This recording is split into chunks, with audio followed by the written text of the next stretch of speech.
Thanks for joining us on another episode of The Catholic View for Women, the show with news and views for women from a truly Catholic perspective. Today we are going to be talking about Hispanic women, catechesis, and the church. And of course, joining me in our discussion, as they always do, are my co-hosts. And most of the responsibility for this show, because of her expertise in the Hispanic community, is going to fall on the lovely shoulders of Astrid Bennett Gutierrez from Hispanics for Life, and also we'll hear from, as we do every show again, Janet Morana, who is the co-founder of the Silent No More Awareness Campaign, the executive director for Priests for Life, and a well-known, lovely face to our EWTN viewers because, of course, many years co-hosting Defending Life right here on the EWTN network. This is a really interesting topic, Astrid, because I think we see this in a lot of cultural communities. So many people who grow up Catholic but have fallen away from the church, don't know their faith, and find themselves really away from the church in so many ways. Absolutely, and the Hispanic community in particular, I think there's an urgent need for catechesis, but also a tremendous hope. And I hope that the things that we share today are going to be universal, not just for Hispanics, but I think because Hispanics have some barriers, like the language barrier, some social circumstances, you know, being immigrants or poverty, these kind of things, make it especially difficult to reach out to catechize. So this show is about challenging the church and also facing the reality. Hispanics by the year 2050 will be a third of the population of the United States. So the implications not only for the United States but also for the church. We have to realize that we have to reach out and then understand the culture and especially the language. That's, I think, one of the biggest obstacles that remains in the work we do in the pro-life movement is how do we get the information out there, because it's Hispanics, they're fertile ground, you know, and they are being attacked. So how do we come out with the resources, but also do it in a very sensitive way, but proactive way and effective way? And you know, when you say the Hispanic community is growing so much, I think most people think of, when they think of the Hispanic community, they think of Southern California, South Texas, and Miami, you know? But now, the Hispanic is I met them here in Alabama, yes. They're here in Alabama, Mississippi. I mean, well, they always had a large Hispanic community where I'm from in New York and the Northeast, but just about every state has a large population of Hispanic people, and that's what people have to understand. It's the whole church, not just certain pocket areas of the states, that have to reach out and reach, especially the Latinas, the women, because they're the ones who are being targeted by Planned Parenthood. And that's what I was just going to ask. What are the numbers? We know that in the African American community there have been at least 17 million babies aborted since Roe v. Wade. What about the numbers in the Hispanic community? Do you know? So 25% of abortions are done on Hispanic women. And so, and the thing is, ladies, women, Hispanic women, if you interview them, the Pew research has shown that they are pro-life, overwhelmingly pro-life against abortion, but they don't act pro-life. They don't act pro-life, and they don't vote pro-life. Disconnect. So they do describe themselves as social conservatives. They do have a sensitivity to their values. They know abortion is wrong, and I know this because I counsel Hispanic women that are in crisis pregnancies. Very, very often they know what they're doing is wrong. They're coming in there not with a pro-choice mentality. This is my right. I want an abortion. Well, they feel desperate, right? Absolutely. It's a heart-wrenching decision. And when you dig deeper, you realize they don't want to do this, but they're being pressured, they're being shamed into an abortion, and that's what's happening. So one of the biggest threats in the Hispanic community is Planned Parenthood, and they're very clever, and I think we can learn a lesson. You know, they're so shrewd about the way that they reach out to the minority community, which is ironic because, or actually makes sense, the roots of Planned Parenthood, Margaret Sanger's vision was that this abortion and contraception would be prevalent in these minority neighborhoods. To wipe them out, basically. That's right. They're unwanted. Undesirable, she called them. Well, you know, in my book, Recall Abortion, in my chapter on the pill, I have information how the women of Puerto Rico were human guinea pigs for the pill. The drug companies experimented on the Puerto Rican women, and women were dying because of the pill, and they were messing around with the dosage of the pill to see how it would be effective to prevent pregnancy, and at the same time overdosing them.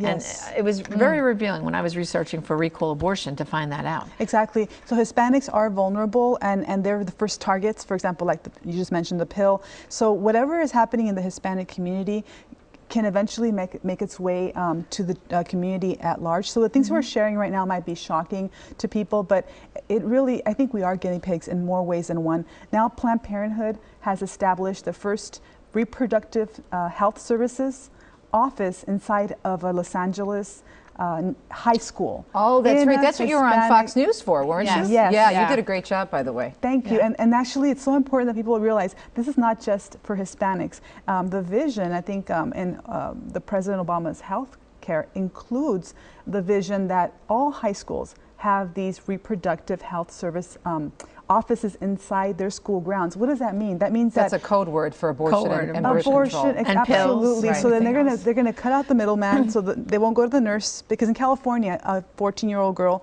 can get an abortion. A lot of our Latinos are being faced with this every day, and now in the high schools, they're making it easier for Planned Parenthood to get to your daughter, without you knowing. Absolutely. And so their goal is to reduce pregnancy rates. And they've reduced pregnancies, but I think not the pregnancy rates, birth rates is what they're doing through abortion. So we don't know if they're reducing pregnancy rates through the contraceptives or if they're facilitating abortions for these girls.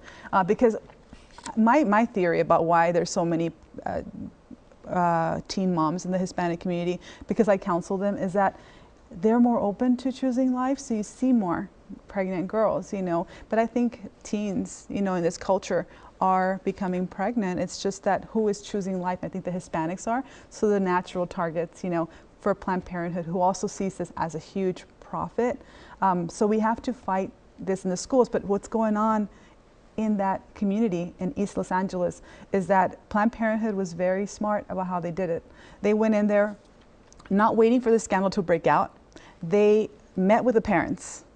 They brought the parents in and spoke to them in their language and said to them, we're going to establish a center inside the school that's going to reduce pregnancy rates of your children. Who doesn't want to hear that? And wellness and health and all of this. And you want it's just the opposite. It's just the opposite. Exactly. They're exposing them to sexually transmitted diseases, emotional problems, other health problems. In terms of it, they're putting them on the pill at an early age. I mean, exactly. So before summer lets out, the girls are go into this office and come out with their little bag of contraceptives, or before prom, they equip them for this. But parents don't know that their child's soul is in danger.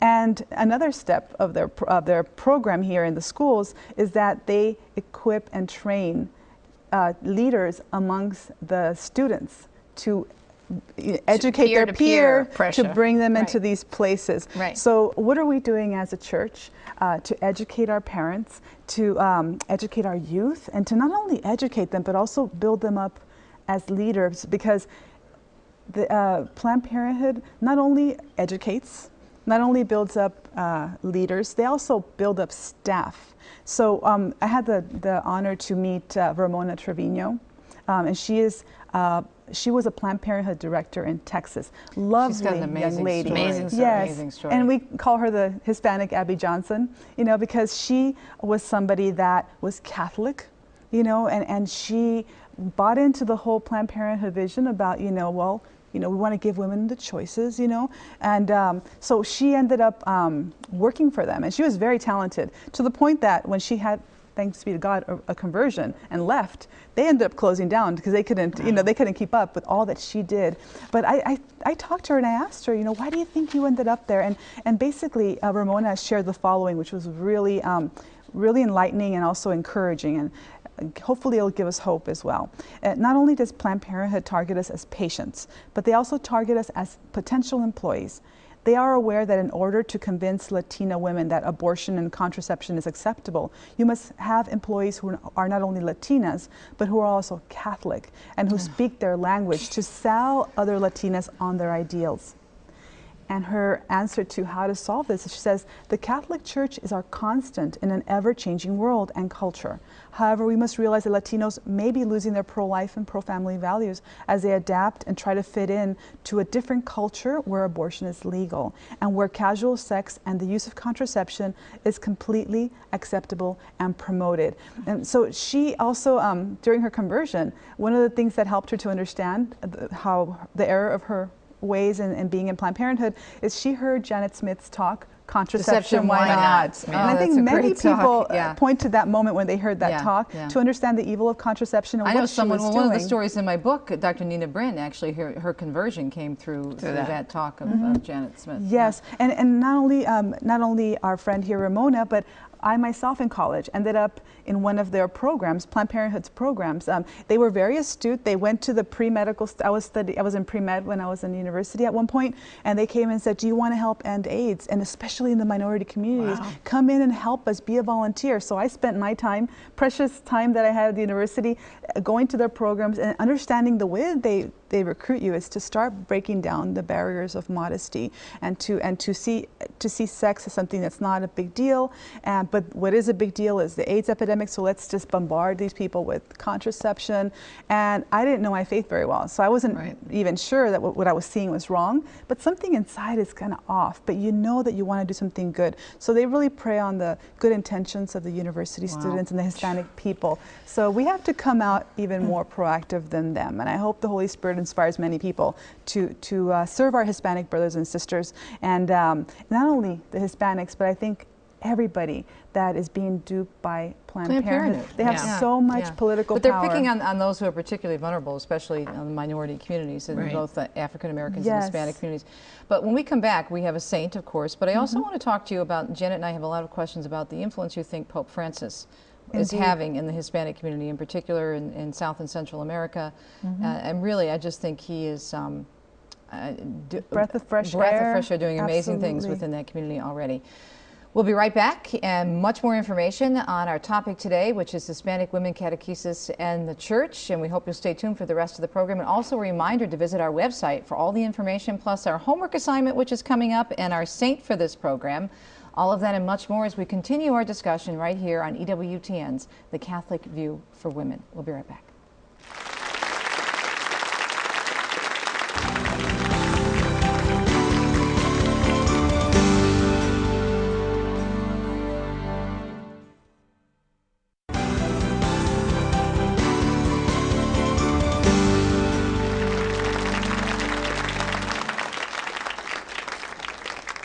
Welcome back to The Catholic View for Women. Myself, Teresa Tomeo, along with Astrid Bennett Gutierrez and Janet Morana, having a very interesting discussion about Hispanic women, catechesis, and the Church. And in this year's series of The Catholic View for Women, we want to bring you a saint in every episode, because the communion of saints is so important to our faith, and they can help us in our walk. And Janet has our saint, which is Saint Teresa of the Andes, correct? That's right. And of course, Astrid, you know, I know this is your department, but I'm going to give it a try. Okay, we'll see how my Espanol works here with some of the pronunciations, all right?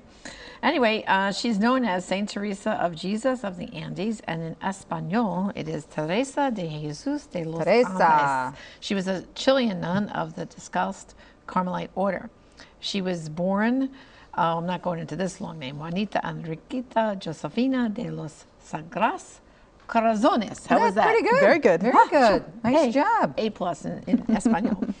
In Chile, into an upper-class family. Early in her life, she read the autobiography of the French Carmelite nun, Teresa of Lisieux, who was later to be canonized herself.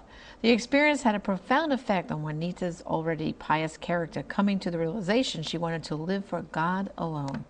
She had to work to overcome a very self-centered personality towards being one which cared for others above all.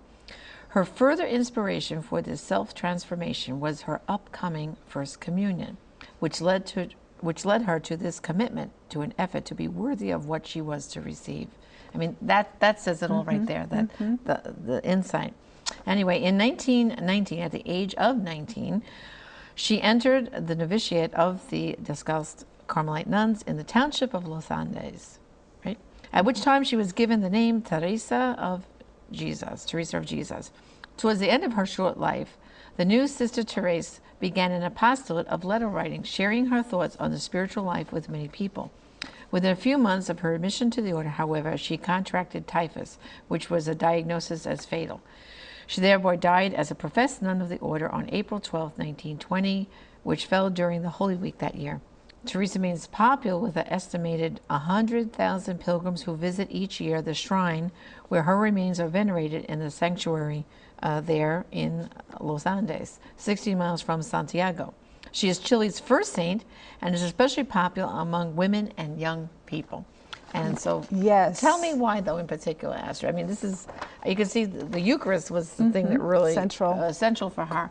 But why do you think Latina women have such a devotion to her? What is that? Well, Teresa, first of all, was very young when she died in Carmel, but I think it's because of her youth, and she lived in the 1900s, at the turn of the century. So she's not that far away from us in terms of the time she was frame. Upper class. I mean, she had all the privileges, and she had all the options, and she could have gone the other way. She could have gone to the material world, but I think God gave her the grace because of her family, his devotion to understand where true happiness lay. And I think all of us, not only Hispanics, are looking for true happiness, and she exemplifies that. And she found so much joy, even those 9 months that she lived in Carmel. She lived it to the full. And she has this beautiful quote, and I think when I read it, I think this is a very Hispanic. This is a Hispanic woman, so much passion and so much love for our Lord. She says, "Let us give ourselves to Him. What do 50 or 100 years on this earth matter compared to eternity? Sacrifices here on earth signify glory without end in our heavenly home. And what is sacrifice? What is the cross if not heaven itself, since in it we find Jesus?" She's 19 years old, writing this with a tremendous grace and witness. And so she was the first saint, also Carmelite saint in Latin America. Very young, and she was canonized by John Paul II, who gave a beautiful homily at that Mass of canonization, and basically he wanted to highlight her youth, which reflected the youth of the gospel, and he wanted to challenge young people. And basically he said the following: "The life of Teresa cries out continually from within her cloister, God alone suffices." That is Teresa of Avila's prayer. Right. That's the end of her St. Teresa's bookmark. God alone suffices, let nothing disturb you. Amen. And she shouts it out particularly to the young people who are hungry for the truth and seek a light which will give direction to their lives. To young people who are being allured by the continuous messages and stimuli of an erotic culture, a society which mistakes the hedonistic exploitation of another for genuine love, which is self-giving. This young virgin of the Andes today proclaims the beauty and happiness that can come from a pure heart. So this is basically who she was, and her message is still very much, I mean, you read this and you think this is exactly what we're talking about right now, and the perils that we see in the Hispanic community, I think, are especially acute. We see in the media with Hispanics, it's a paradox, because Hispanics, I think, are very pro-family, pro-life, and yet pro-marriage, and yet what you see unfortunately in the secular media is something contrary to what we see. The soap operas, I think, are much worse in Spanish than they are in English. You have the telenovelas, well, even some of the TV shows that they have, the primetime shows featuring very lovely the sitcoms, whether it be what's that one show, Family. I think it's NBC or ABC, and there's the other one with Eva Longoria, Desperate Housewives. I mean, so you have these women who are but even beautiful, but they're in these immoral shows. His testimony, exactly, he was in those telenovelas, which he said were horrible, shameful, sinful. There weren't many options, so he wanted to break away from that, and to break away from that, if you are an actor in Mexico and you say, I'm not going to do these telenovelas, which are really always pushing the envelope and exemplifying different forms of adultery, all this different sin. If you say, I'm not going to do that, you're basically unemployed. There's very little that you can do. Well, very little. And isn't that what he did? He broke away and came to the United States with no job, no future, nothing, and said, but I'm just going to, he had a conversion, a real conversion. It was the conversion. It was absolutely that. Here's a very handsome young man with so many talents and possibilities, and he'd just come to Hollywood. And basically, what an opportunity. It's a dream of actors in Latin America to come to the United States and make a break in Hollywood. He had that chance. And God found him, I think, before his soul was lost, given the opportunity to know his faith. And, he sent somebody. How beautiful the story of his testimony, that his tutor was the one who taught him English. And then about the faith, him, Catholic faith. asking him questions. What do you think? Why do you think God put you on this world? And very few people ever get that chance to be challenged. So one of the things that's very close to his heart is seeing how Hispanics are betraying the faith by the way they vote. And that's one thing that I know when election time comes around, he wants to address that. And he really sticks his neck out, I want to say, to be able to reach out to Hispanics, to get them to see that when they vote against candidates that are pro-life, they vote for pro-death candidates, our communities are affected. Right. The unborn that are our brothers and sisters are affected, and so he wants to shed light. You know, he's one person, though. I think we need to join him. I don't think there was enough. In looking back at the last election, I don't think there was enough outreach to the minority communities and their concerns to the conservatives. They were pretty much ignored. At least it's not matched by the secular media and what they're doing to basically try to speak our language, and they don't ever say abortion. You know, it's very interesting. They say reproductive rights. They say choice. They say health. They don't even say that. Women's health. Reproductive health. Yes, they don't even use the word rights. They don't say that. They want to say what appeals to free health care, things like that they think are going to appeal. And if we that know the truth don't come out and catechize, that's the important thing now. Well, yeah, because if you combine that, everything you just said, with a poor catechesis, it's a recipe for disaster. I mean, we went through that in our own lives because we were faced with the culture, maybe not so much from a perspective in terms of, you know, an ethnic group, but we were poorly catechized, then we went out there and were hit by the world. Right. You know? But Astrid, like, for those of us who say, you know, we have maybe a small population even in our parish that are Latino community, what kind of things do you think we who want to help, you know, catechize or help? I mean, I don't speak Spanish, you know, but they all speak English too. So what would you say for our viewers? What can we do to help spread the messages of how they are being targeted, you know, to vote for pro-abortion candidates, and how can we help them to understand how they're, you know, what should be the average person? What would you suggest that we do? There are many ways, and one of the most important things to understand is a language barrier. So when you make something available, think always in terms of translating it. And there are wonderful resources already created in Spanish, and the homework section of today will have some resources. Hispanics for Life website, Priests for Life Hispanic Outreach has amazing resources. Every homily, you know, every Sunday there is a translation of Father Frank's homily. We have a lot on the Priests for Life website. That can be ordered, that can be made available. And of course we have Victor Salomon, our full-time Hispanic outreach, and we have Sacerdotes por la Vida. Bring them into the Hispanic parishes to preach to the people in their language. And also we have a Latin American Pope, a Latino Pope, for the first time, and so he's been tweeting amazing things. He's Argentinian and Italian. He's got the best of both worlds. No, he actually he was born in Argentina. His parents were from northern Italy. His parents were from Italy. Yes, but